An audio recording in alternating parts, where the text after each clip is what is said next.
Bonjour à tous, c'est Ludovic et merci de nous retrouver pour notre point Eco-News de la semaine. Cette année 2020 aura été une année inédite. Entre les confinements, les couvre-feux et le virus, on pourra dire que l'on en aura vu des vertes et des pas mûres. Pourtant, malgré cette crise sanitaire, qui de surcroît a entraîné une crise financière, il semblerait que cette hausse de chômage et ces entreprises en péril, la France, la vague de faillite n'a pas encore eu lieu.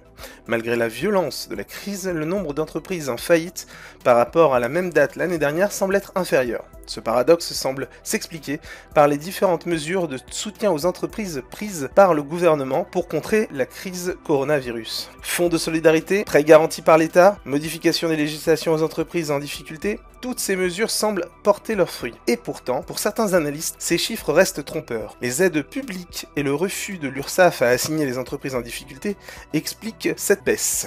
Cependant, arrivé au bout de ces aides, les faillites d'entreprises devraient ressurgir en 2021. Et cela pourrait faire mal. Alors que l'économie française est loin d'avoir pansé toutes ses plaies, les entreprises devront faire face au remboursement de leurs premières échéances de leurs prêts et le manque de liquidité risque de cruellement se faire ressentir. La perte totale de revenus des entreprises sur l'ensemble de l'année représente 56 milliards d'euros. Ajoutez à cela, remboursement plus les fins des aides, l'économie risque d'en prendre un coup allant jusqu'à 80% de défaillance. En conclusion, l'année 2021 risque de subir le contre-coup de cette année 2020. Donc pour imaginer la situation, il suffit d'imaginer que l'économie est sous respirateur artificiel et en janvier, on le débranche. Voilà, c'est tout pour aujourd'hui, on se dit à la semaine prochaine.